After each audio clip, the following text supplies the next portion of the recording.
وَلَقَدْ يَسَّرْنَا الْقُرْآنَ لِلذِّكْرِ فَهَلْ مِن مُّدَّكِرٍ۔ الحمد للہ رب العالمین والصلاة والسلام علی اشرف الانبیاء والمرسلین، اما بعد فاعوذ باللہ من الشیطان الرجیم من ہمزہ ونفخہ ونفثہ۔ بسم اللہ الرحمن الرحیم۔ رب اشرح لی صدری ویسر لی امری واحلل عقدۃ من لسانی یفقہوا قولی۔ اللہم انفعنا بما علمتنا وعلمنا ما ينفعنا وزدنا علما۔ فبشر عبادی الذین یستمعون القول فیتبعون احسنہ، اولئک الذین ہداہم اللہ واولئک هم اولو الالباب۔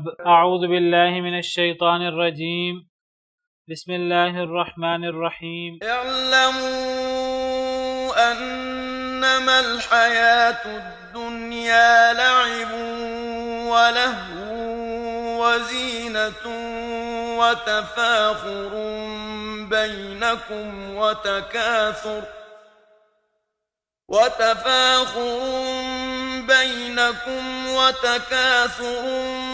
في الأموال والأولاد كمثل غيث أعجب الكفار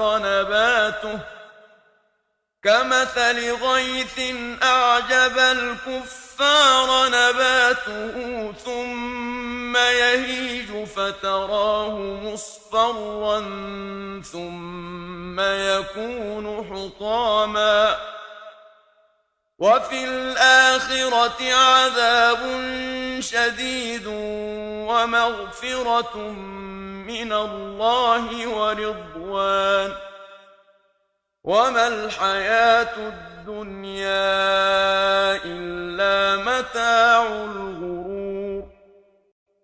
سابقوا إلى مغفرة من ربكم وجنة عرضها كعرض السماء والأرض أعدت للذين آمنوا بالله ورسله،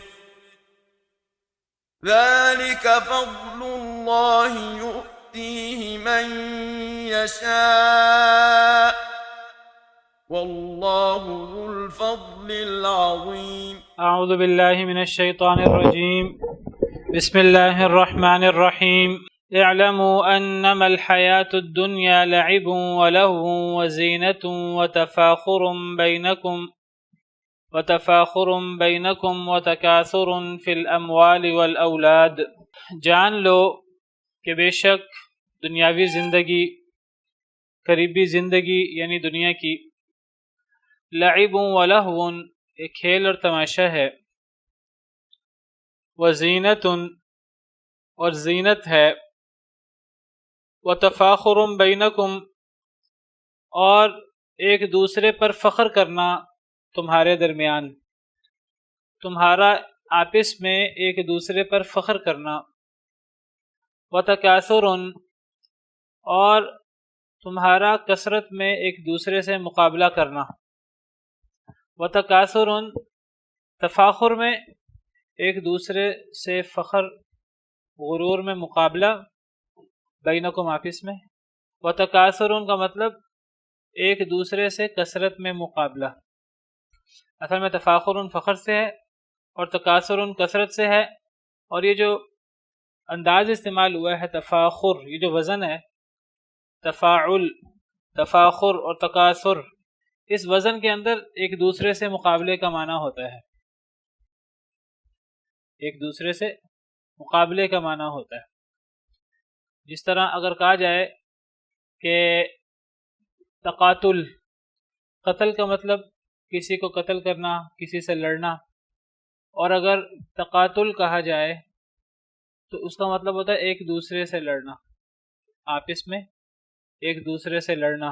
اسی طرح ہم کہتے ہیں کہ تبادل افکار، یعنی ایک دوسرے سے اپنے خیالات کا تبادلہ خیال کرنا، تبادلہ خیال جس کو ہم کہتے ہیں، تو اسی سے یہ تبادلہ خیال، ایک دوسرے سے اپنے خیالات کا تبادلہ کرنا۔ تو اس میں ایک دوسرے سے مقابلے کا معنی ہوتا ہے. تو تفاخر کا مطلب ہوا کہ ایک دوسرے سے فخر اور غرور کا مقابلہ کرنا بینکم آپس میں. وتکاثر اس کا مطلب ایک دوسرے سے کثرت کا مقابلہ کرنا. کس چیز کی کثرت کا مقابلہ؟ مال میں اور اولاد میں. اللہ تعالیٰ دنیا کی حقیقت بیان فرما رہے ہیں کہ دنیا کیا ہے، لوگ دنیا کے اندر کیسے زندگی گزارتے ہیں. اللہ فرماتے ہیں جان لو کہ دنیا کی حقیقت لوگوں کی نظروں میں کیا ہے کہ لوگ دنیا کو کھیل اور کود سمجھتے ہیں، لہو و لعب سمجھتے ہیں. دنیا ایک لہو و لعب ہے، ایک کھیل اور تماشا ہے. یعنی دنیا آخرت کے مقابلے میں ایسے ہی جیسے کھیل اور تماشا ہو. آخرت کے مقابلے میں اس کی کوئی حیثیت نہیں ہے. دنیا کے اندر اگر ہمیں کوئی شخص بلند مقام والا نظر آ رہا ہے دنیاوی طور پر اس کے پاس مال ہے، اس کے پاس اقتدار ہے، وہ صاحب حیثیت ہے، کسی کو اس سے مغالطہ نہ ہو کہ یہ شخص اللہ کے ہاں بڑا مقام والا ہے. ممکن ہے کہ یہ کھیل اور تماشا ہو، یہ ظاہری چمک اور ظاہری چکا چند ہو. دنیا کے اندر ایک شخص بڑا ہی مفلوق الحال نظر آ رہا ہے، بڑا ہی غریب نظر آ رہا ہے، لیکن کوئی پتہ نہیں ہے کہ اس شخص کی اصل حقیقت جو اللہ کے ہاں ہے. اللہ کے ہاں جو کسی کی حیثیت ہوتی ہے وہ اصل حیثیت ہوتی ہے. اللہ کے ہاں اس کا کتنا مقام ہے، کیا پتہ اللہ کے ہاں اس کا مقام بہت بڑا ہو کہ ظاہری طور پر مفلوق الحال نظر آ رہا ہے. تو دنیا آخرت کے مقابلے میں ایک کھیل اور تماشا ہے، ایک ڈرامہ ہے. تو دنیا کے ظاہر پہ نہیں جانا چاہیے. یہ مطلب ہوا کہ دنیا کھیل اور تماشا ہے. اللہ نے دنیا کو کھیل تماشا نہیں بنایا، اللہ نے تو دنیا کو بڑا بامقصد بنایا ہے، لیکن لوگوں نے اس کو کھیل تماشا بنا لیا ہے. اس معنی میں کھیل تماشا ہے دنیا، یا پھر آخرت کے مقابلے میں آخرت میں جو چیز نظر آئے گی اپنی حقیقت پہ نظر آئے گی. اگر ایک شخص خوش و خرم نظر آئے گا آخرت میں تو وہ واقعی اس کا مقام بلند ہوگا، وہ واقعی نیک شخص ہوگا اور اسے خوش خرم رہنے کا حق ہوگا. اور اگر ایک شخص پریشان نظر آئے گا آخرت میں تو وہ واقعی اس کو حق پہنچتا کہ وہ پریشان ہو، وہ واقعی مصیبتوں میں ہے کہ پریشان نظر آ رہا ہے. اگر آخرت میں کوئی شخص روشن چہرے والا، سفید چہرے والا نظر آئے تو وہ شخص نیک ہوگا، اللہ کا نیک بندہ ہوگا. اور اگر کوئی شخص قیامت کے دن سیاہ چہرے والا، چہرے پر پھٹکار پڑی ہوئی ہے، اس طرح نظر آئے تو وہ شخص واقعی اس طرح ہوگا. تو آخرت کے مقابلے میں دنیا میں یہ نہیں ہوتا. تو دنیا کس اعتبار سے کھیل اور تماشا ہے؟ یا تو اس اعتبار سے کھیل اور تماشا ہے جیسے میں نے ذکر کیا کہ لوگوں نے اسے کھیل تماشا بنا لیا ہے، لوگوں نے اسے سب کچھ سمجھ لیا ہے اور لوگ سمجھتے ہیں کہ یہی دنیا سب کچھ ہے، دنیا کو کوئی مقصد نہیں ہے، حالانکہ دنیا اللہ نے ایک مقصد کے لیے بنائی ہے. تو یا تو مطلب یہ ہے کہ یہ لوگوں نے دنیا کھیل تماشا بنا لی ہے، اللہ نے اس کو کھیل تماشا نہیں بنایا، اللہ نے تو اسے با مقصد بنایا ہے، لوگوں نے اسے کھیل تماشا بنا لیا ہے. یا پھر جیسے میں نے ذکر کیا دوسرا معنی کہ آخرت کے مقابلے میں دنیا کھیل اور تماشا ہے، اللہ کے ہاں بھی دنیا کی حیثیت نہیں ہے آخرت کے مقابلے میں. اور دنیا میں ایک شخص ہمیں اللہ کی طرف سے اس پر نعمتیں ہوتی ہیں یا ایک شخص پر اللہ کی طرف سے مصیبتیں ہوتی ہیں، تو ہمیں ایک شخص دنیا میں جو نظر آ رہا ہوتا ہے حقیقت میں اس طرح نہیں ہوتا. یعنی گویا کہ ایک معنی کے مطابق دنیا حقیقت میں کھیل تماشا نہیں ہے لیکن لوگوں نے اسے کھیل تماشا بنا لیا. دوسرے معنی کے مطابق اللہ کے ہاں بھی وہ کھیل تماشا ہے. تب کیا معنی ہوگا؟ تب معنی یہ ہوگا یعنی آخرت کے مقابلے میں کس معنی میں کھیل تماشا ہے کہ دنیا کا ظاہر سے دھوکہ نہ کھاؤ، کسی شخص کے ظاہری حالت سے دھوکہ نہ کھاؤ. جس طرح ڈرامہ ہوتا ہے، ڈرامہ کھیل اور تماشا ہے نا. کبھی بھی ایک شخص ڈرامے میں ہمیں جس طرح نظر آ رہا ہوتا ہے تو ڈرامے میں اس کے حالت سے دھوکہ نہیں کھانا چاہیے. ایک شخص ڈرامے میں بادشاہ کا کردار ادا کر رہا ہے، کسی بڑے ہی رئیس کا کردار ادا کر رہا ہے، وہ حقیقت میں اتنا رئیس ہے کہ نہیں. ایک شخص ڈرامے کے اندر وہ ویلن کا کردار ادا کر رہا ہے، کسی برے شخص کا کردار ادا کر رہا ہے، وہ اپنی حقیقی زندگی میں کیا ہے. تو ڈرامہ حقیقت نہیں ہوتا.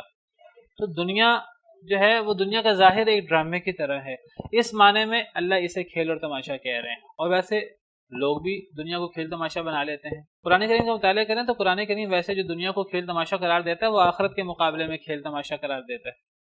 جس طرح کہ اللہ تعالیٰ نے قرآن کریم میں کئی جگہ پر دنیا کی حقیقت بیان کی اور دنیا کا تقابل کیا آخرت سے۔ ایک آیت کریمہ میں اللہ تعالیٰ فرماتے ہیں سورہ عنکبوت آیت نمبر 64، وما هذه الحیات الدنیا الا لہو ولعب، اور نہیں ہے یہ دنیا کی زندگی مگر کھیل اور تماشا، وان الدار الاخرۃ لہی الحیوان، اور بے شک آخرت کا گھر وہ ہے ہمیشہ کی زندگی، وہ ہے اصل زندگی۔ اب اس آیت کریمہ میں گویا کہ اللہ نے بذات خود دنیا کو کھیل تماشا قرار دیا، کس کے مقابلے میں؟ آخرت کے مقابلے میں، اور دنیا کو کھیل تماشا کہہ کر آخرت کو حقیقی زندگی قرار دیا ہے، یعنی جو حقیقی زندگی ہے جس میں جو نظر آ رہا ہے وہ سچ نظر آ رہا ہے، اور جو ہمیشہ کی زندگی ہے دائمی زندگی ہے۔ اس کے مقابلے میں دنیا کی زندگی دائمی نہیں ہے، دنیا کی زندگی عارضی ہے، اور اس کے مقابلے میں دنیا میں جو ظاہری طور پہ نظر آ رہا ہے وہ حقیقت میں اس طرح نہیں ہے۔ تو یہاں سے پتہ لگا کہ آخرت کے مقابلے میں دنیا کھیل اور تماشا۔ ایک تو یہ معنی ہوا، یہ معنی زیادہ غالب ہے، آخرت کے مقابلے میں دنیا کھیل تماشا ہے، دنیا کی کوئی حیثیت نہیں ہے۔ باقی دوسرا معنی بھی ٹھیک ہو سکتا ہے، وہ غلط نہیں ہے، آخرت کے مقابلے میں تو دنیا کی کوئی حیثیت نہیں ہے، آخرت کے مقابلے میں جو ظاہر نظر آ رہا ہے حقیقت میں وہ نہیں ہوتا، لیکن اس کے باوجود دنیا بے مقصد نہیں ہے، یہ بات یاد رکھیے۔ اگر ہم یہ کہ دنیا کھیل اور تماشا ہے آخرت کے مقابلے میں، یعنی دنیا کی کوئی حیثیت نہیں ہے، یہ مراد نہیں ہے۔ اصل میں آخرت کے مقابلے میں اسے کھیل اور تماشا قرار دیا گیا ہے۔ آخرت میں جو حقیقت نظر آتی ہے وہ دنیا میں وہ ظاہری طور پہ وہ اس طرح حقیقت نہیں ہوتی۔ اور دوسری بات کہ آخرت جو دائمی ہے اور ہمیشہ ہمیش کے لیے ہے، دنیا تو بہت عارضی ہے، بہت چھوٹی ہے اس کے مقابلے میں۔ قرآن کریم میں احادیث مبارکہ میں کئی جگہ پر دنیا اور آخرت کا تقابل اس طرح کیا گیا ہے کہ آخرت کے مقابلے میں دنیا کی نعمتوں کی کوئی حیثیت نہیں ہے۔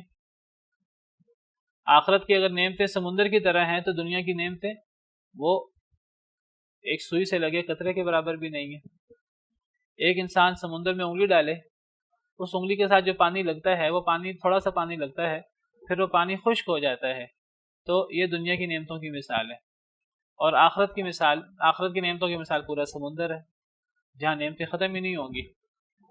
اسی طرح نبی کریم صلی اللہ علیہ وسلم نے فرمایا کہ دنیا میں ایک انسان کی مثال ایک مسافر کی ہوتی ہے، کسی درخت کے نیچے سستاتا ہے، تو گویا کہ دنیا کے اندر انسان مسافر ہوتا ہے، اصل منزل تو آخرت ہے، تو انسان کو آخرت کے لیے کوشش کرنی چاہیے۔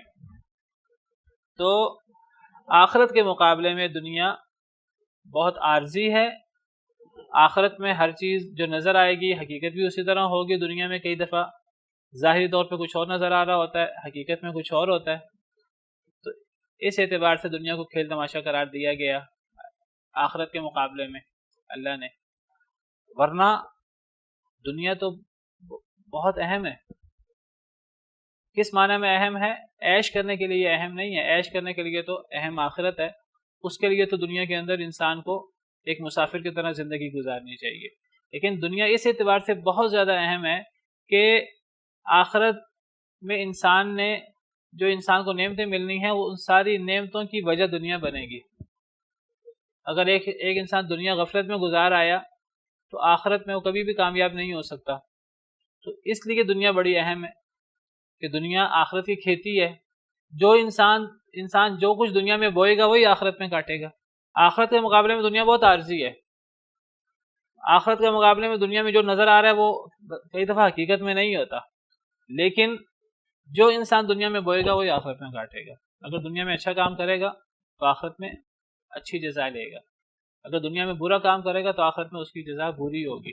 دنیا کھیل اور تماشا بھی ہے، دنیا زینت بھی ہے۔ لوگ دنیا کے اندر ظاہری زینت اپنانے کی کوشش کرتے ہیں، حقیقت ان کی کیا ہے، اندر سے وہ کیا ہیں وہ نہیں، لیکن انسان کہتا ہے کہ میری ظاہری زیب و زینت ہو، ظاہری طور پر میں لوگوں کے سامنے مالدار نظر آؤں، میرے ظاہری کپڑے اچھے ہوں، میرا لباس اچھا ہو، میری ظاہری شان و شوکت اچھی ہو، میرا بینک بیلنس زیادہ ہو ظاہری طور پر، میرا مکان بہت اونچا ہو، بلند و بالا ہو، میرے محلات بہت بڑے بڑے ہوں. انسان دنیا کے اندر ظاہری زیب و زینت چاہتا ہے. وَتَفَاخُرٌ بَيْنَكُمْ وَتَكَاثُرٌ فِي الْأَمْوَالِ وَالْأَوْلَادِ. لوگ دنیا میں آپس میں فخر کرتے ہیں ایک دوسرے پر مال دولت میں. وَتَكَاثُرٌ فِي الْأَمْوَالِ وَالْأَوْلَادِ. مال اور اولاد میں ایک دوسرے سے کثرت میں مقابلہ کرتے ہیں. اللہ نے دنیا کو عمل کے لیے بنایا تھا، اور اللہ نے دنیا کو بنایا تھا کہ دنیا میں انسان اللہ کو راضی کرے، لیکن لوگوں نے دنیا کو کھیل اور تماشا بنا دیا. لوگوں نے دنیا کو زیب و زینت کی جگہ بنا دیا. لوگوں نے دنیا کو آپس میں فخر کی جگہ اور مال اور اولاد میں کثرت کے مقابلے کی جگہ بنا دیا. کہتے ہیں کہ ایک انسان بچپن میں، نوجوانی میں دنیا کھیل اور تماشے کی طرح گزارتا ہے. جب کچھ بڑا ہوتا ہے، شادی وغیرہ ہو جاتی ہے، تب اب اسے شوق ہو جاتا ہے زیب و زینت کا. وہ زیب و زینت اختیار کرتا ہے خود بھی، اور زیب و زینت کے پیچھے بڑا بھاگتا ہے.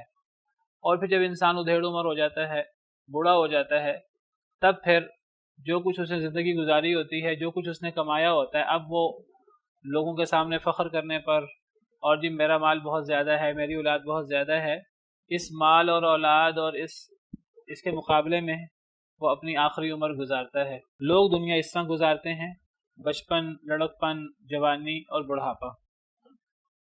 اللہ نے دنیا اس مقصد کے لیے نہیں بنائی. اللہ نے تو دنیا بنائی ہے آخرت کے لیے، تیاری کرنے کے لیے، اللہ کو راضی کرنے کے لیے. اللہ نے جس مقصد کے لیے انسان کو دنیا میں بھیجا ہے، اللہ کی عبادت، خیر و شر کی جو کشمکش ہے، اس کشمکش میں خیر کا ساتھ دینا، جہاد کرنا، اللہ کے دین کو غالب کرنے کی کوشش کرنا، شر کو شکست دینے کی کوشش کرنا. اللہ نے دنیا اس لیے بنائی ہے. تو دنیا کی اس حقیقت کا یہاں اظہار ہے. جان لو کہ بے شک دنیاوی زندگی کھیل اور تماشا ہے، وزینت اور زیب و زینت ہے، وتفاخر بینکم اور تمہارا آپس میں ایک دوسرے میں فخر کا مقابلہ، وتکاثر فی الاموال والاولاد اور مال اور اولاد میں ایک دوسرے سے کثرت کا مقابلہ. انسان دنیا کی زیب و زینت کے پیچھے پڑتا ہے. اللہ تعالیٰ فرماتے ہیں یہ جو تمہیں دنیا کی زیب و زینت نظر آ رہی ہے، یہ سراسر دھوکہ ہے آنکھوں کا. یہ کوئی بھی چیز نہیں ہے، یہ پانی کا بلبلہ ہے. انسان کو جو چیز زیب و زینت والی نظر آتی ہے، اس کی کوئی حیثیت نہیں ہے. وہ ایک لمحہ پہلے زیب و زینت والی چیز نظر آ رہی ہے، بڑی شان و شوکت والی چیز نظر آ رہی ہے، ایک لمحے کے بعد وہ تباہ و برباد ہو سکتی ہے. سورہ کہف کے اندر، جس کو ہر جمعہ میں پڑھنے کا حکم ہے، وہاں اللہ تعالیٰ دنیا کی یہ حقیقت واضح کرتے ہیں. اللہ فرماتے ہیں اِنَّا جَعَلْنَا مَا عَلَى الْأَرْضِ زِينَةً لَهَا لِنَبْلُوَهُمْ أَيُّهُمْ أَحْسَنُ عَمَلًا. سورہ کہف آیت نمبر 7. ہم نے جو کچھ زمین پر ہے اس کو زمین کی زینت بنایا ہے. یہ جو ہمیں زمین کے اندر مکانات، بڑے بڑے محل، بڑی بڑی کوٹھیاں، بڑی بڑی نعمتیں، باغ، فیکٹریاں، اور یہ جو زمینیں اور جانور، یہ جو ہمیں نظر آتی ہیں اللہ کی نعمتیں، اللہ فرماتے ہیں ہم نے اس کو زمین کی زینت بنایا ہے. ایک ظاہری سی زینت ہے، حقیقی زینت نہیں ہے. جو کچھ زمین پر ہے ہم نے اس کو زمین کی زینت بنایا ہے. لِنَبْلُوَهُمْ أَيُّهُمْ أَحْسَنُ عَمَلًا، تاکہ ہم آزمائیں لوگوں کو کہ ان میں سے کون اچھا عمل کرتا ہے، کون اس زینت کے پیچھے بھاگتا ہے، اور کون اس ظاہری زینت کو چھوڑ کر اللہ کو راضی کرنے کی کوشش کرتا ہے. اللہ فرماتے ہیں وَإِنَّا لَجَاعِلُونَ مَا عَلَيْهَا، اور بے شک ہم البتہ بنانے والے ہیں جو کچھ اس زمین پر ہے.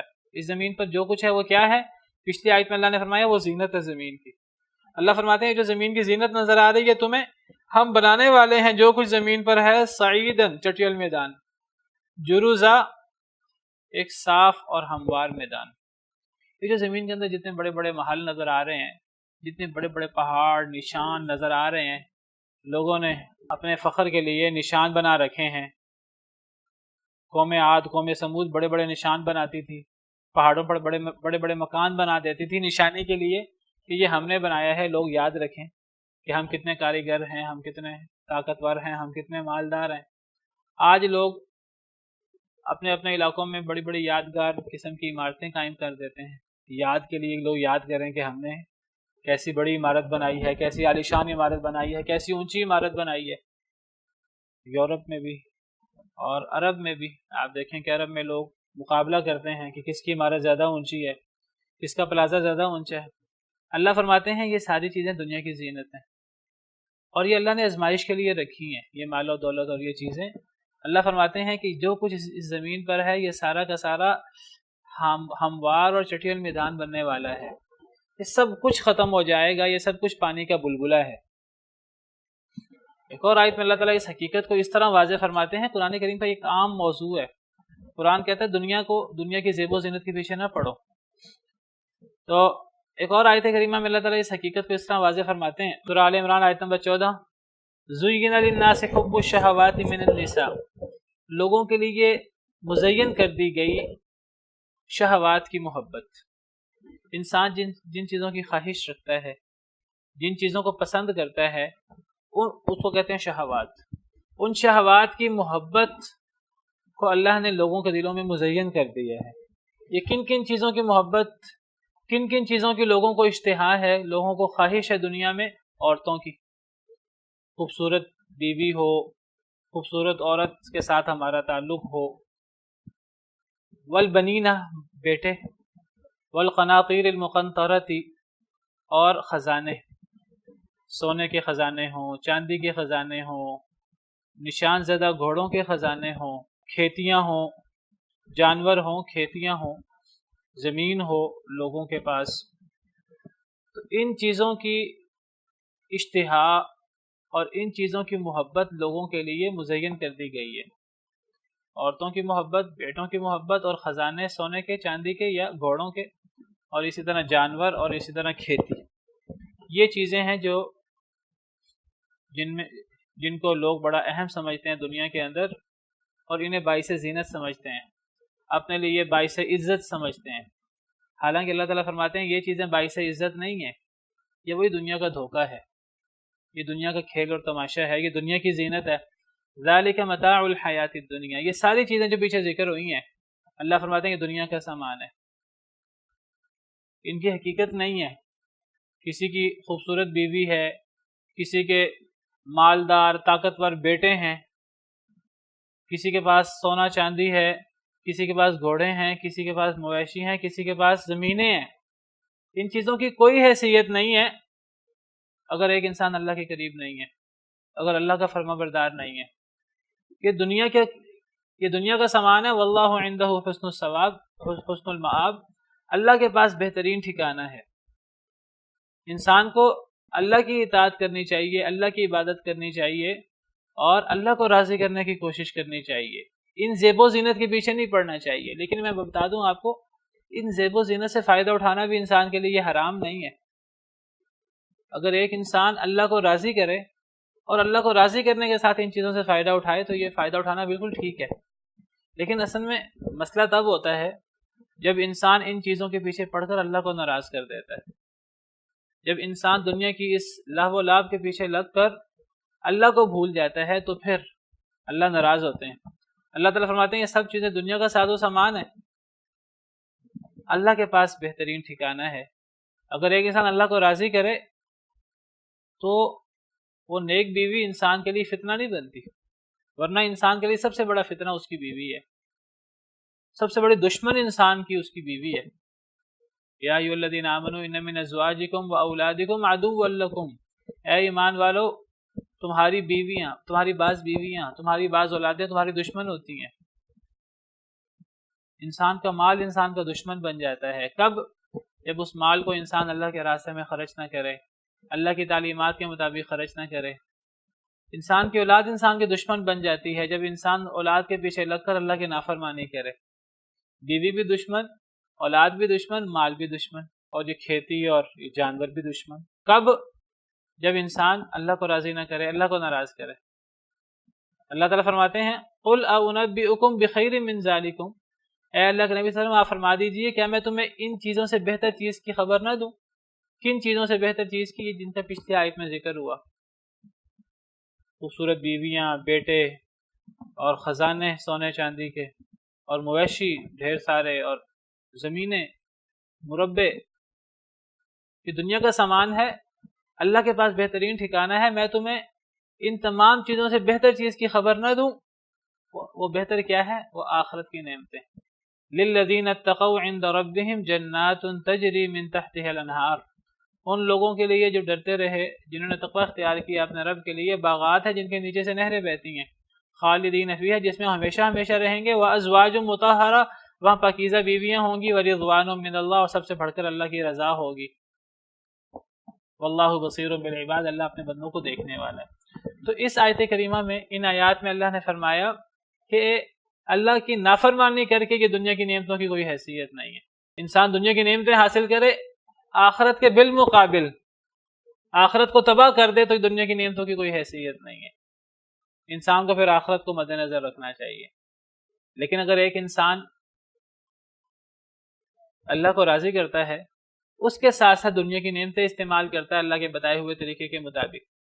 میں نے ذکر کیا کہ بیوی دشمن انسان کی اگر اللہ کے احکامات کی خلاف ورزی کرے انسان بیوی کی وجہ سے، اولاد کی وجہ سے اگر اللہ کے احکامات کی خلاف ورزی کرے اولاد دشمن، اگر مال کی وجہ سے اللہ کے احکامات کی خلاف ورزی کرے تو مال دشمن۔ لیکن اگر ایک انسان جو ہے وہ اللہ کی بات مانتا ہے اور ایک انسان جو ہے وہ اللہ کو راضی کرنے کی کوشش کرتا ہے تو انسان کی بیوی اس کا دشمن بننے کی بجائے اللہ کا سب سے قیمتی تحفہ بن جاتی ہے۔ حدیث مبارکہ میں خیر متاع الدنیا المرأۃ الصالحہ، دنیا کی بہترین متاع، دنیا کا بہترین سامان نیک عورت ہے۔ اگر ایک انسان بیوی کے پیچھے لگ کر اللہ کو ناراض نہ کرے بلکہ خود بھی اللہ کی اطاعت میں لگے، بیوی کو اللہ کی اطاعت میں لگائے تو یہ بیوی یہ خوبصورت بھی ہو سکتی ہے۔ تو اللہ نے نہیں فرمایا کہ بدصورت بیوی رکھو، خوبصورت بیوی بھی ہو سکتی ہے اگر وہ بندے کو اللہ سے دور نہیں کر رہی، وہ دنیا کا سب سے قیمتی تحفہ ہے۔ یہ اولاد اگر یہ انسان کو اللہ سے دور نہیں کرتی بلکہ انسان نے ان کی اچھی تربیت کی ہے اور وہ اولاد نیک ہے تو یہ اولاد انسان کی زندگی میں انسان کا دست و بازو نہیں بنتی، صرف انسان کی زندگی میں انسان کو فائدہ نہیں پہنچاتی، یہ انسان کو مرنے کے بعد انسان کے لیے صدقہ جاریہ بن جاتی ہے۔ یہ اولاد کی دعائیں انسان کو جنت میں لے جاتی ہیں۔ یہی مال اگر انسان اللہ کے راستے میں خرچ کرے تو یہ مال انسان کو قرآن کے قاریوں کی اور نیک علماء کی صف میں کھڑا کر دیتا ہے، چاہے انسان قاری نہ ہو، چاہے انسان عالم نہ ہو۔ حدیث مبارکہ میں دو لوگ قابل رشک ہیں، ایک وہ شخص جسے اللہ نے قرآن کا علم دیا ہو اور پھر وہ اس علم کو یہاں بھی پھیلائے یہاں بھی پھیلائے، اور دوسرا شخص جسے اللہ نے مال دیا ہو اور وہ اس مال کو یہاں بھی خرچ کرے یہاں بھی خرچ کرے۔ تو دو لوگ قابل رشک ہیں، ایک عالم قرآن کا ماہر جو اس علم کو آگے پھیلاتا ہے، اور ایک وہ مال والا جو اس مال کو یہاں بھی خرچ کرتا ہے یہاں بھی خرچ کرتا ہے۔ ان دو لوگوں کو اللہ نے قابل رشک قرار دیا۔ یہ مال انسان کے لیے کتنا خیر کا باعث بن جاتا ہے، اور اللہ تعالیٰ مال کو خیر بھی کہتے ہیں قرآن میں، کیونکہ مال سے بہت سے خیر کے کام ہوتے ہیں۔ لیکن اگر انسان اس مال کو اللہ کے اطاعت میں خرچ کرے تو مطلب کیا ہے کہ یعنی انسان اپنی آخرت تباہ کر کے دنیا کے پیچھے نہ لگے۔ اگر انسان نے اپنی آخرت تباہ کرنی ہے دنیا کے پیچھے تو یہ سب سے بڑا گھاٹے کا سودا ہے۔ جو انسان اس چیز کے پیچھے لگ جاتا ہے وہ اس چیز کے پیچھے لگتا ہے، پھر وہ صرف اس چیز کے پیچھے نہیں لگتا، پھر اللہ تعالیٰ بھی اسے اسی طرف لگا دیتے ہیں۔ پھر انسان کی ایسی مت ماری جاتی ہے کہ یہ جو مال اور دولت کا مقابلہ ہے یہ انسان کی پھر جان نہیں چھوڑتا مرتے دم تک۔ انسان مال دولت کی تمنا کرتا ہے، میرے پاس زیادہ مال ہو، میرے پاس زیادہ بینک بیلنس ہو، میری کوٹھی زیادہ عالی شان ہو، میری گاڑی زیادہ بہتر ہو۔ انسان ان چیزوں کے پیچھے اتنا پڑ جاتا ہے، شروع میں انسان ان چیزوں کے پیچھے پڑتا ہے، پھر یہ چیزیں انسان کو اپنے پیچھے اس طرح کر کے لگاتی ہیں کہ انسان کی مت ماری جاتی ہے۔ پھر یہ چیزیں مرتے دم تک انسان کی جان نہیں چھوڑتی۔ پھر انسان جب قبر میں پہنچتا ہے نا تو اس وقت پھر انسان کی آنکھ کھلتی ہے، اس وقت انسان جو ہے وہ جاگتا ہے، لیکن پھر یہ انسان کا جاگنا جب قبر میں انسان جاتا ہے پھر وہ فائدہ نہیں دیتا۔ اللہ تعالیٰ نے اس کا ذکر سورہ تکاثر میں کیا، الہاکم التکاثر۔ اللہ فرماتے ہیں الہاکم التکاثر، یہ جو مال و دولت کی کثرت کا مقابلہ ہے، اللہ کے احکامات کا کوئی دھیان نہیں ہے۔ اب انسان کا مطمع نظر ایک ہی ہے کسی طرح مال بڑھ جائے، جائز طریقے سے ناجائز طریقے سے۔ اللہ تعالیٰ فرماتے ہیں یہ جو مال و دولت کی کثرت کا مقابلہ ہے اس نے تمہیں غافل کر دیا ہے اللہ سے، آخرت سے، قیامت سے۔ مال و دولت کی کثرت کے مقابلے نے تمہیں غافل کر دیا ہے، حتیٰ زرتم المقابر، حتیٰ کہ تم قبروں تک پہنچ گئے۔ انسان نے شروع میں مقابلہ کیا، شروع میں حرص کی مال دولت کی، ایک وقت آیا کہ پھر اب انسان حرص نہیں کرتا، اب مال و دولت اس کو اپنے پیچھے لگا لیتا ہے، پھر انسان کی آنکھ کھلتی ہے قبر میں۔ حدیث مبارکہ میں آتا ہے ایک انسان کے پاس اگر سونے کی ایک وادی ہو تو وہ اس پر بھی اکتفا نہیں کرتا، پھر وہ کہتا ہے میرے پاس اس طرح کی سونے کی ایک وادی اور آ جائے۔ وہ سونے کی ایک وادی اور آ جاتی ہے، 2 ہو جاتی ہیں، وہ کہتا ہے 2 اور ہو جائیں، 4 ہو جائیں۔ ایک فیکٹری ہے، وہ کہتا ہے 2 ہو جائیں، 2 ہوں، کہتا ہے 4 ہو جائیں، 10 ہو جائیں، 20 ہو جائیں، 100 کیوں نہیں ہوتی؟ 100 ہو جائیں۔ وہ انسان اتنا بڑا فقیر بن جاتا ہے اتنا مال ہونے کے باوجود کہ وہ اس کا دل جو ہے وہ سب سے بڑا محتاج ہوتا ہے، اور اس کی نیندیں اڑ جاتی ہیں کہ میں نے زیادہ سے زیادہ مال کمانا ہے۔ اس کا دنیا کا سکون سارا، دل کا سکون سارا ختم ہو جاتا ہے، اور وہ اس غفلت سے اور اس سارے جنجال سے کب نکلتا ہے؟ قبر کی مٹی اس کا پیٹ بھرتی ہے۔ اس کا پیٹ، دنیا کی کوئی نعمت پھر اس کا پیٹ نہیں بھر سکتی۔ حدیث مبارکہ کا مفہوم ہے کہ انسان کے پاس سونے کی ایک وادی ہوتی ہے، کہتا ہے مجھے سونے کی ایک وادی اور مل جائے، اور انسان کی پھر یہ خواہش یہ قبر کی مٹی بھرتی ہے اور کوئی چیز نہیں بھرتی۔ تو دنیا کی اس حقیقت کا یہاں اظہار فرمایا ہے۔ اعلموا انما الحیات الدنیا لعب ولہو، جان لو کہ دنیا کی زندگی کھیل اور تماشا ہے، وزینت اور زیب و زینت ہے، وتفاخر بینکم، اور تمہارے درمیان آپس میں ایک دوسرے پر فخر کرنا، وتکاثر فی الاموال والاولاد، اور مال اور اولاد کی کثرت میں ایک دوسرے کا مقابلہ کرنا۔ یہ دنیا کی زندگی ہے، زیادہ تر لوگ دنیا اس طرح گزارتے ہیں۔ کمثل غیث، یہ جو ساری دنیا کی اللہ نے منظر کشی کی ہے، اللہ فرماتے ہیں کہ دنیا کی ساری منظر کشی بارش کی طرح ہے۔ یہ دنیا کی ساری مثال، ابھی بات ختم نہیں ہوئی۔ یہ جو لوگوں نے دنیا کو یہ بنا دیا ہے، کھیل تماشا، زیب و زینت کا باعث، اور فخر اور کثرت کا مقابلہ، جن لوگوں نے دنیا کو یہ بنا دیا ہے، تو یاد رکھو اس دنیا کی مثال اور اس کھیل تماشے کی، زیب و زینت کی، یہ کثرت کے مقابلوں کی مثال بارش کی طرح ہے۔ کمثل غیث، مانند بارش کے۔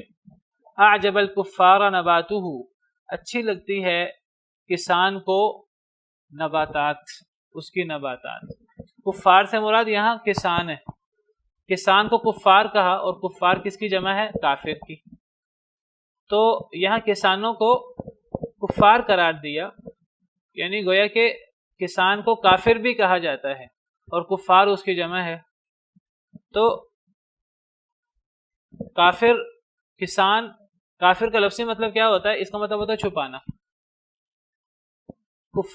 کسان کو کیوں کافر کہتے ہیں؟ کیونکہ کسان جو ہے وہ زمین کے اندر بیج چھپاتا ہے، زمین کے اندر بیج بوتا ہے، اور اس بیج سے پھر فصل نکلتی ہے، باغ نکلتا ہے۔ تو کافر کا لفظی مطلب چھپانا، چونکہ کسان بھی بیج چھپاتا ہے، زمین کے اندر بیج بوتا ہے، اسے کافر کہتے ہیں۔ یہ جو ہم دین کی اصطلاح میں مسلمان اور کافر کہتے ہیں، وہ کافر کو کافر کیوں کہا جاتا ہے؟ کیونکہ وہ بھی چھپاتا ہے۔ وہ کیا چھپاتا ہے کافر؟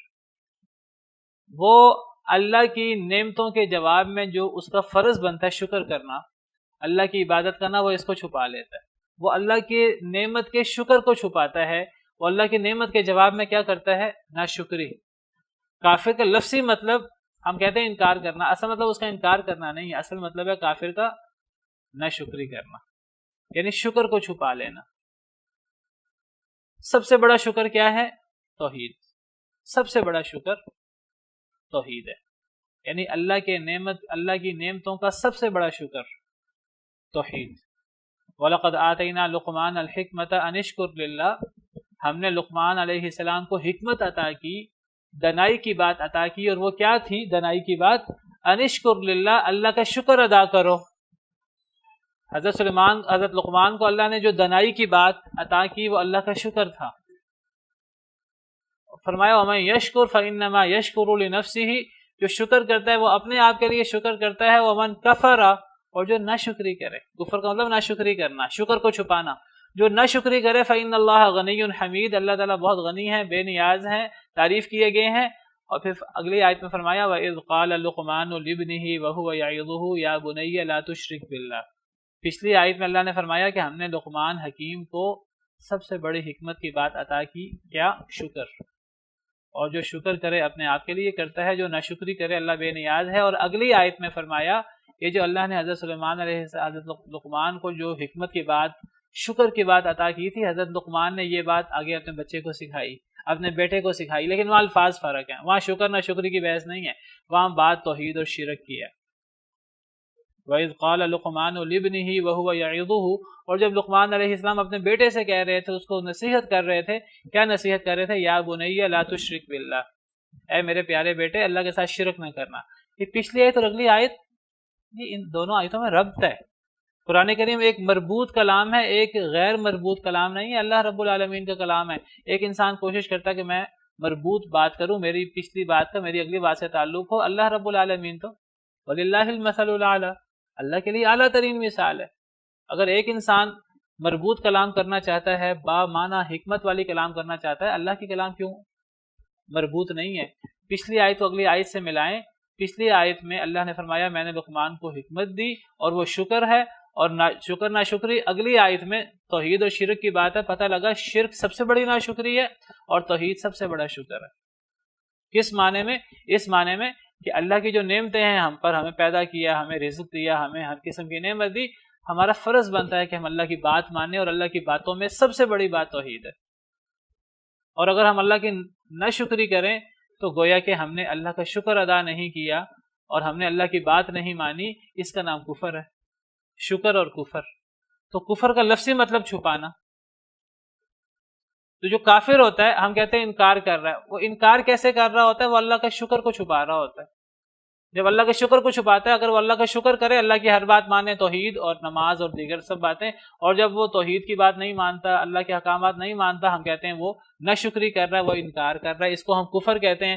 تو اسی کفر، اسی کافر کا لفظ کا اطلاق کسان پر ہوتا ہے، جو چونکہ وہ بیج کو چھپاتا ہے۔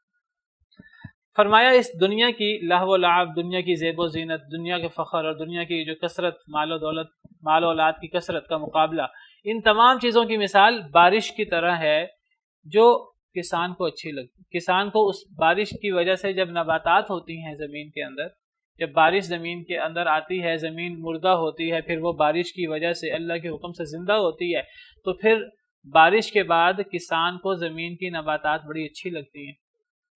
زمین کے اندر جو پودے اگتے ہیں، لہلہاتی ہے فصل، تو کسان کو بڑی اچھی لگتی ہے۔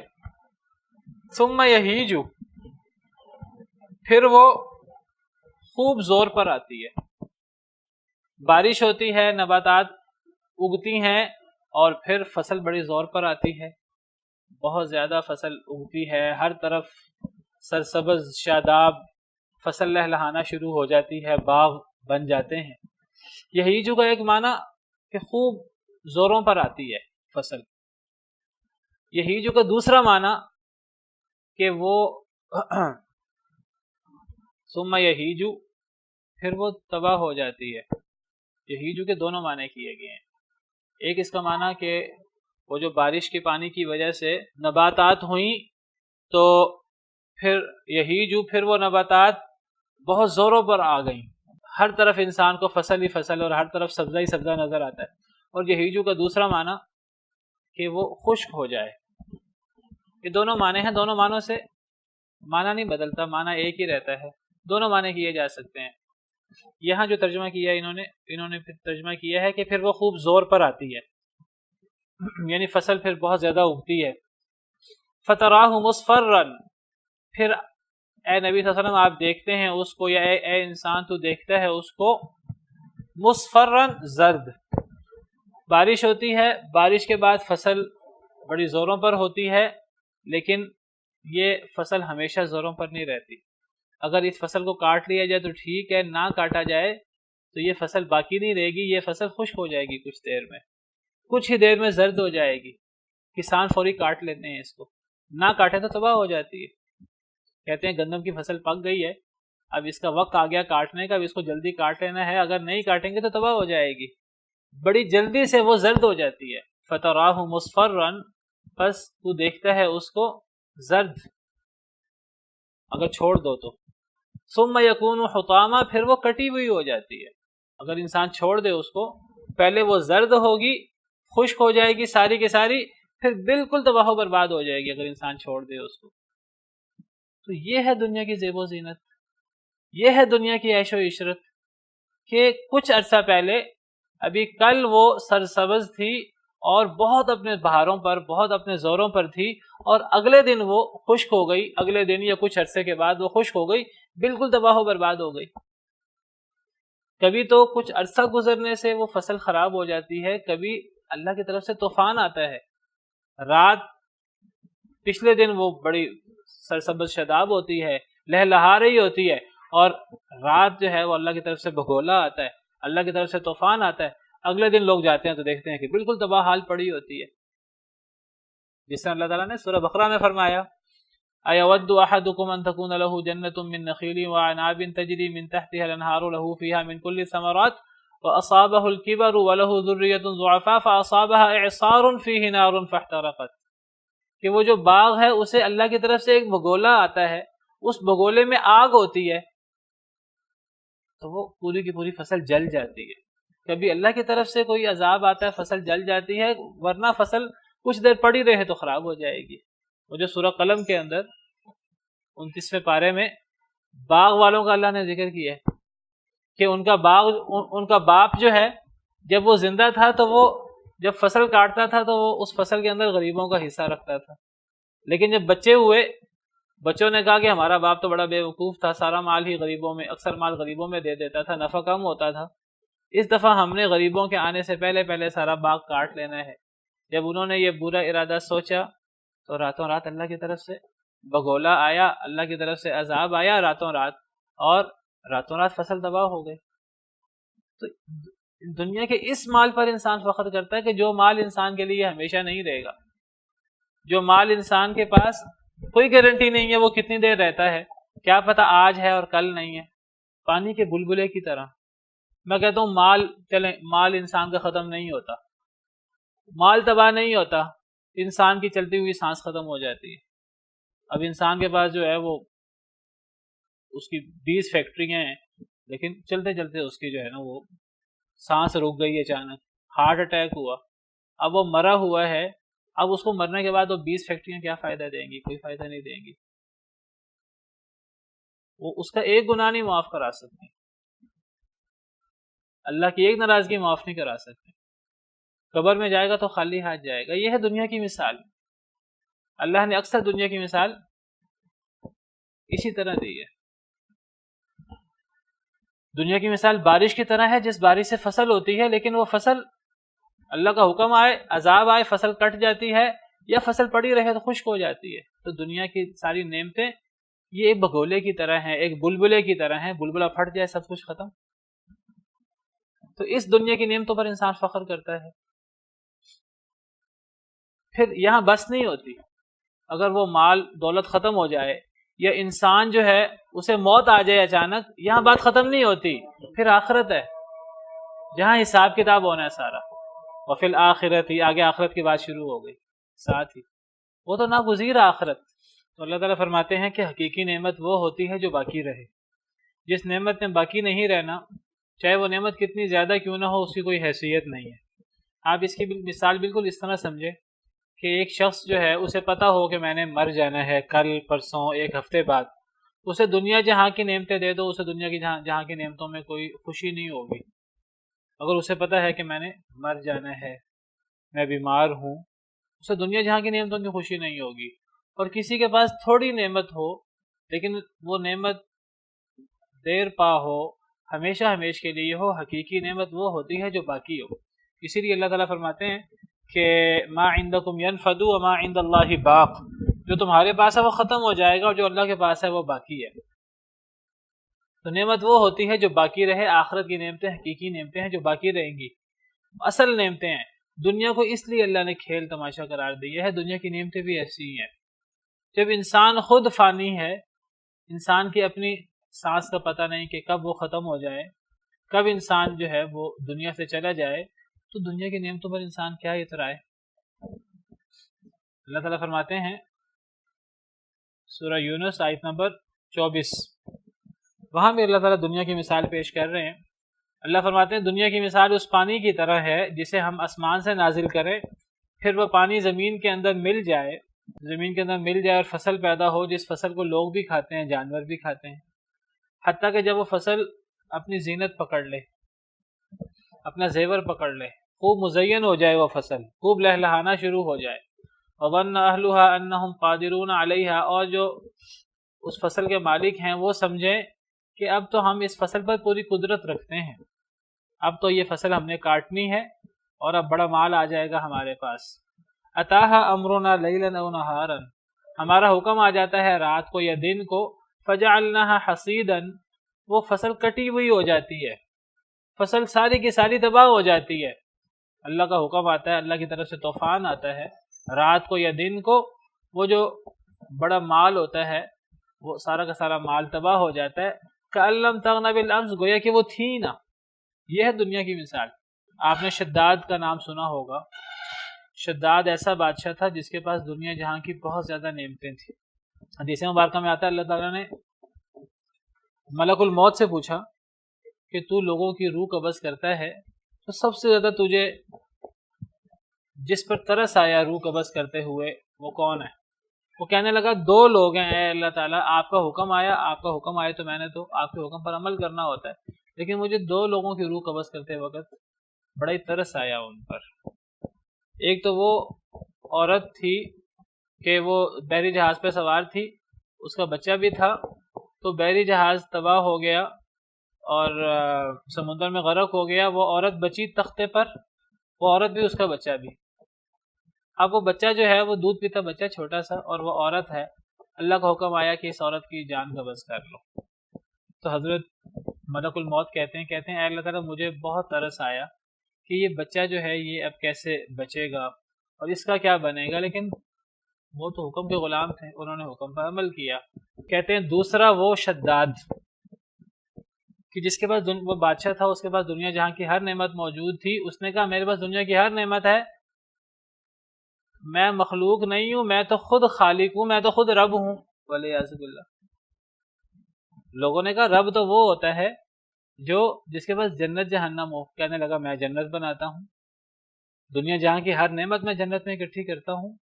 اس نے جنت بنوائی، ایک بڑا پیسہ لگا کے، بڑا وقت لگا کے اس نے ایک عالی شان قسم کی جنت بنائی، اور جو جنت کے بارے میں سن رکھا تھا وہ اس جنت کے اندر رکھا اس نے. اب جب جنت بن گئی، اب جب جنت بن گئی اور پوری طرح تیار ہو گئی اور اب وہ اس جنت میں داخل ہونے لگا تو داخل نہیں ہوا. ابھی وہ دروازے کے ابھی اندر تھا، آدھا اندر تھا آدھا باہر تھا کہ اللہ کا حکم آیا کہ اس کی روح قبض کر لو. ملک الموت کہتے ہیں مجھے بڑا ترس آیا اس پر کہ اللہ کا نافرمان تھا، ربوبیت کا دعویٰ کیا. چلو جو اس نے اتنی محنت کی تھی وہ ایک دفعہ دیکھ ہی لیتا، اپنی آنکھوں سے دیکھ لیتا، پھر اس کی روح قبض ہو جاتی. اللہ تعالیٰ نے فرمایا پتہ ہے یہ شداد کون ہے؟ کہتے ہیں مجھے نہیں پتا. کہا یہ وہی بچہ تھا جو وہ تختے پر بچ گیا تھا. تو یہ اللہ کے فیصلے ہیں. تو یعنی اس نے اتنی بڑی جنت بنائی دنیا کے اندر، گویا کہ اللہ کا مقابلہ کیا، لیکن جب موت آئی تو ایک لمحہ پہلے گویا کہ وہ سمجھتا تھا کہ میں سب کچھ کر سکتا ہوں اور اللہ کا مقابلہ کر رہا تھا. اللہ کی طرح جنت بنوائی اس نے اور ایک لمحے کے اندر سب کچھ ختم ہو گیا. پانی کا بلبلہ. یہ ہے دنیا. اس دنیا کے پیچھے انسان کیا پڑے اور انسان اس دنیا کے پیچھے کیا پاگل ہو کہ اپنی آخرت تباہ کرے. اس بارش کی طرح کہ اچھی لگتی ہے کسان کو اس کی نباتات، پھر وہ خوب زوروں پر ہو وہ نباتات، یا یہی جو کا معنی خشکی کا بھی کیا ہے، پھر وہ خشک ہو جائے. فتراہ مصفرن، آپ اسے دیکھیں زرد. ثم یکون حطاما، پھر وہ ریزہ ریزہ ہو جائے. یہ دنیا کی مثال ہے. لیکن میں نے بتایا دنیا کی مثال یہاں بس نہیں ہوتی، یہاں سے تو اب شروع ہوتی ہے. وفی الآخرۃ عذاب شدید، پھر آخرت میں سخت ترین عذاب ہے ان لوگوں کے لیے جنہوں نے دنیا اس طرح گزاری جس طرح پیچھے ذکر ہے، لہو و لعب میں، زیب و زینت میں، اور فخر میں، اور مال و دولت کی کثرت میں. ایسے لوگوں کے لیے سخت ترین عذاب ہے. لیکن صرف سخت عذاب نہیں ہے آخرت میں. وَمَغْفِرَةٌ مِّنَ اللَّهِ وَرِضْوَانٌ، اللہ کی طرف سے مغفرت بھی ہے اور رضا بھی ہے. کن لوگوں کے لیے؟ جو دنیا اس طرح نہیں گزارتے، جو دنیا اس طرح گزارتے ہیں جس کا ذکر سورہ آل عمران میں آیا، وَاللَّهُ عِندَهُ حُسْنُ الْمَآبِ. یہ تو دنیا کا سامان ہے، اللہ کے پاس بہترین ٹھکانہ ہے جنت. اس جنت کے لیے محنت کرو، اس جنت کے لیے کوشش کرو، اللہ کو راضی کرو. جنہوں نے دنیا ڈر ڈر کے گزاری، وَلِمَنْ خَافَ مَقَامَ رَبِّهِ جَنَّتَانِ، جنہوں نے ناجائز طور پہ دنیا حاصل نہیں کی، دنیا کی نعمتوں کے پیچھے لگ کر اللہ کو ناراض نہیں کیا، دنیا کے اندر صبر کرتے رہے نبی اور نبیوں کے پیروکار، تو آخرت میں سخت ترین عذاب بھی ہے اور آخرت میں مغفرت بھی ہے اللہ کی طرف سے اور رضامندی بھی ہے۔ عمل حیات الدنیا الا متاع الغرور، اور نہیں ہے دنیا کی زندگی مگر دھوکے کا سامان۔ یہ دنیا کا دھوکہ جو ہے یہ انسان کی عقل سلب کر لیتا ہے۔ انسان کہتا ہے تھوڑا سا مال آ جائے، انسان وعدے کرتا ہے اللہ تعالیٰ سے، اے اللہ تعالیٰ مجھے مال دے دے، میرے پاس مال نہیں ہے، مجھے مال دے دے، میں تیرے راستے میں خرچ کروں گا۔ اللہ تعالیٰ آزمائش کے لیے مال دے دیتے ہیں، مال آتا ہے تو وہ سب کچھ بھول جاتا ہے۔ اللہ تعالیٰ فرماتے ہیں یہ سب سے بڑا منافق ہے ایسا شخص۔ اللہ تعالیٰ فرماتے ہیں میں اب اس شخص کو توفیق ہی نہیں دوں گا کبھی نیکی کرنے کی، میں اس کے دل میں نفاق ڈال دوں گا جو قیامت تک اس کے ساتھ رہے گا، جو اسے جہنم تک پہنچا کے رہے گا۔ قرآن کریم میں اللہ نے سورہ توبہ میں ذکر کیا ہے اس شخص کا، وَمِنْهُمْ مَنْ عَاهَدَ اللَّهَ لَئِنْ آتَانَا مِنْ فَضْلِهِ لَنَصَّدَّقَنَّ وَلَنَكُونَنَّ مِنَ الصَّالِحِينَ۔ لوگوں میں سے وہ بھی ہے جو اللہ سے وعدے کرتا ہے کہ اگر اللہ نے مجھے اپنا فضل دیا تو میں صدقہ کروں گا اور میں نیک ہو جاؤں گا۔ فَلَمَّا آتَاهُمْ مِنْ فَضْلِهِ، جب اللہ نے انہیں اپنا فضل دیا، بخلوا بِهِ، انہوں نے بخل کیا، وَتَوَلَّوْا وَهُمْ مُعْرِضُونَ، اور پھر گئے اور وہ منہ موڑ رہے تھے، فَأَعْقَبَهُمْ نِفَاقًا فِي قُلُوبِهِمْ إِلَى يَوْمِ يَلْقَوْنَ، تو اللہ نے قیامت کے دن تک اس کے دل میں نفاق ڈال دیا۔ کیوں؟ بِمَا أَخْلَفُوا اللَّهَ مَا وَعَدُوا، جب انہوں نے اللہ سے جو وعدہ کیا تھا اس کی خلاف ورزی کی، وَبِمَا كَانُوا يَكْذِبُونَ، جو جھوٹ بولا۔ کل ہم نے پڑھا تھا کہ دل پہ مہر لگتی ہے وعدہ توڑنے کی وجہ سے اور اس پر ہمیشگی کرنے کی وجہ سے، اور لمبا عرصہ نافرمانی کرنے کی وجہ سے دل پہ مہر لگ جاتی ہے، پھر انسان کو توفیق نہیں ملتی۔ اور ایک وہ یہ وعدہ کرنا بری بات نہیں ہے، ایک انسان اللہ سے وعدہ کر سکتا ہے، ایک انسان کہہ سکتا ہے اللہ تعالیٰ سے، اللہ تعالیٰ مجھے مال دے تو میں خرچ کروں گا، لیکن اس وعدے کو نبھائے۔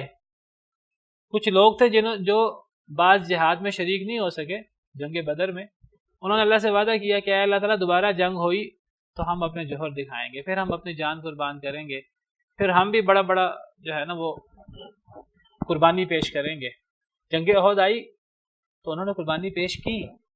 حضرت انس بن نضر کا واقعہ قرآن کریم میں موجود ہے، اللہ تعالیٰ نے ان کی تعریف کی کہ وَلَمَّا رَأَى الْمُؤْمِنُونَ الْأَحْزَابَ قَالُوا هَذَا مَا وَعَدَنَا اللَّهُ وَرَسُولُهُ وَصَدَقَ اللَّهُ وَرَسُولُهُ وَمَا زَادَهُمْ إِلَّا إِيمَانًا وَتَسْلِيمًا مِنَ الْمُؤْمِنِينَ رِجَالٌ صَدَقُوا مَا عَاهَدُوا اللَّهَ عَلَيْهِ، مومنوں میں ایسے مرد بھی ہیں جو انہوں نے اللہ سے وعدہ کیا تھا اس کو سچ کر دکھایا۔ فَمِنْهُمْ مَنْ قَضَى نَحْبَهُ، ان میں سے کئی لوگ تو اپنی منزل کو پہنچ چکے ہیں، شہید ہو چکے ہیں، وَمِنْهُمْ مَنْ يَنْتَظِرُ، کچھ ابھی انتظار میں ہیں۔ تو وعدہ کرنا بری بات نہیں ہے کہ ایک انسان اللہ سے وعدہ کرے اللہ تعالیٰ مجھے مال دے تو میں خرچ کروں گا، لیکن اگر ایک انسان اللہ سے وعدہ کرے تو پھر انسان کو اس وعدے کو پورا کرنا چاہیے۔ لیکن یہ دنیا جو ہے اس کا دھوکہ اتنا بڑا ہے کہ الا ماشاء اللہ جب مال آتا ہے تو انسان بھول جاتا ہے سب کچھ، والعیاذ باللہ۔ اللہ تعالیٰ فرماتے ہیں سابقوا الی مغفرۃ من ربکم وجنۃ عرضها كعرض السماء والارض، سبقت لے جاؤ ایک دوسرے سے، سبقت لے جانے کا مقابلہ کرو اپنے رب کی مغفرت کی طرف اور جنت کی طرف جس کی چوڑائی ہی چوڑائی آسمان و زمین کی چوڑائی کے برابر ہے۔ ہر چیز کی چوڑائی لمبائی سے کم ہوتی ہے، اگر چوڑائی زیادہ ہو جائے لمبائی کم ہو جائے پھر اس چوڑائی کو چوڑائی نہیں کہتے، اسے لمبائی کہہ دیتے ہیں۔ چوڑائی کم ہوتی ہے ہمیشہ لمبائی زیادہ ہوتی ہے۔ تو اللہ تعالیٰ فرماتے ہیں کہ اللہ کی مغفرت کی طرف اور جنت کی طرف مقابلہ کرو، ایک دوسرے سے سبقت لے جاؤ، یعنی نیک اعمال کرنے میں سبقت لے جاؤ تاکہ تمہیں اللہ کی مغفرت حاصل ہو، اللہ کی جنت حاصل ہو، وہ جنت جس کی صرف چوڑائی زمین و آسمان کی چوڑائی کے برابر ہے، اس کی لمبائی کا اللہ کو پتہ ہے۔ اعدت للذین آمنوا باللہ ورسلہ، وہ تیار کی گئی ہے ان لوگوں کے لیے جو ایمان لائے اللہ پر اور اللہ کے رسولوں پر، وہ دنیا کے لہو و لعب میں مبتلا نہیں ہوئے، انہوں نے دنیا کو زیب و زینت کا باعث نہیں سمجھا، انہوں نے دنیا کے اندر ایک دوسرے پر فخر اور مال اور اولاد میں کثرت میں ایک دوسرے کا مقابلہ نہیں کیا۔ دنیا کے اندر نعمت ملی، شکر کر کے انہوں نے اللہ کی نعمت کو استعمال کیا، اللہ کے حکم کے مطابق خرچ کیا، مصیبت آئی تو انہوں نے صبر کیا، تو اللہ کے احکامات پر عمل کرتے رہے، تو ایسے لوگوں کے لیے اللہ نے جنت تیار کر رکھی ہے۔ ذالک فضل اللہ یؤتیہ من یشاء، یہ اللہ کا فضل ہے، اللہ اسے دیتا ہے جسے چاہتا ہے، اللہ جسے چاہتا ہے اسے دیتا ہے۔ کیا اس کا کوئی کرائٹیریا ہے؟ جی اس کا کرائٹیریا ہے۔ ایسے ہی اللہ الل ٹپ جس کو چاہیں دے دیں، ایسے نہیں ہوتا۔ یہ اللہ کا فضل ہے، جسے اللہ چاہے دے۔ اللہ کس کے لیے چاہتے ہیں؟ اس کے لیے اللہ فضل چاہتے ہیں جو جنت چاہتا ہے، جو جنت کے لیے کوشش کرتا ہے، جو جنت کے لیے محنت کرتا ہے، جو جنت کے لیے قربانی دیتا ہے۔ ایک بندہ جنت چاہتا ہے لیکن جنت کے لیے کوشش نہیں کرتا، جنت کے لیے قربانی نہیں دیتا، اللہ اس کو اپنا فضل بھی نہیں دیتے۔